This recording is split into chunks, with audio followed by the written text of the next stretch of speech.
One nation one election को लेकर के जैसी आशंकाएं थी उसी राह पर चल पड़ी है राजनीति। विपक्षी गठबंधन इंडिया की जब मुंबई में बैठक चल रही थी उसी दौरान वन नेशन वन इलेक्शन को लेकर के विशेष सत्र बुलाने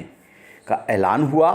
और विपक्ष उसी दिन से लग गया आलोचना में अपनी रणनीति बनाने में। जब 8 सदस्यों की कमेटी की लिस्ट जारी हुई तो उसमें लोकसभा में कांग्रेस के नेता अधीर रंजन चौधरी का भी नाम था। अब अधीर रंजन चौधरी ने अमित शाह जो देश के गृह मंत्री हैं उनको चिट्ठी लिखी है और कहा है कि जिस तरीके से ये सब कुछ हो रहा है ऐसा लग रहा है जैसे पहले से ही सब कुछ तय है, उनका इस कमेटी में सदस्य रहना संभव नहीं है। उन्होंने राज्यसभा में विपक्ष के नेता मल्लिकार्जुन खड़गे को न शामिल करने को लेकर के भी आपत्ति जताई है और चिट्ठी भेज दी है। यानी कि विपक्ष ने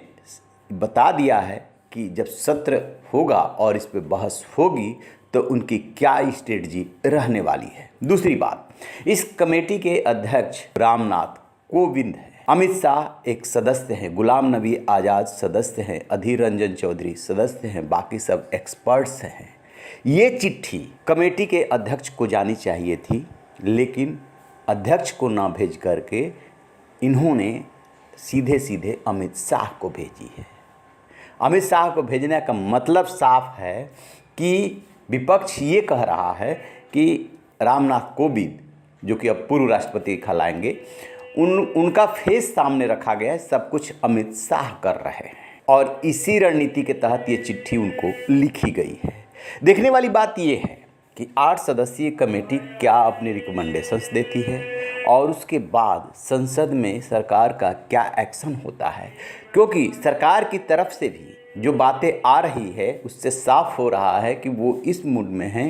कि इसको लागू किया जा सकता है और ये बताया भी जा रहा है कैसे। जिन विधानसभाओं का अभी कार्यकाल 6 महीने के अंदर पूरा हो रहा है या साल भर के अंदर पूरा हो रहा है उनको एक्सटेंड करने की बात है और जिनका साल भर या 6 महीना बच रहा है उसको जो है कम करने की बात है और विधानसभा भंग करने की बात है। बाकी दावा ये किया जा रहा है कि 30 राज्य में जहां विधानसभाएं हैं वहां पर ये सिस्टम लागू हो सकता है, यानी लोकसभा चुनाव के साथ ही विधानसभाओं का भी चुनाव हो सकता है। इतना ही नहीं, ये भी उधर से कहा जा रहा है कि 50 से अधिक देश हैं जहाँ पे ये सिस्टम ऑलरेडी लागू है। पीएम मोदी कह चुके हैं कि एक वोटर लिस्ट होनी चाहिए और प्रधानमंत्री का तो डायरेक्ट चुनाव होता नहीं है, लोकसभा चुनाव से लेकर के और वार्ड के पार्षद और ग्राम प्रधान तक एक ही चुनाव होना चाहिए, एक ही वोटर लिस्ट होनी चाहिए। देखते हैं कि ये विवाद जो शुरू हुआ है और इसको लेकर के जो वार पलटवार दांव पे चले जा रहे हैं उसमें किसके हाथ लगती है बाजी, क्योंकि बीजेपी का जो मानना है सोर्सेज के हवाले से जो खबरें हैं कि इससे उसे फ़ायदा होगा और देश को भी फ़ायदा होगा।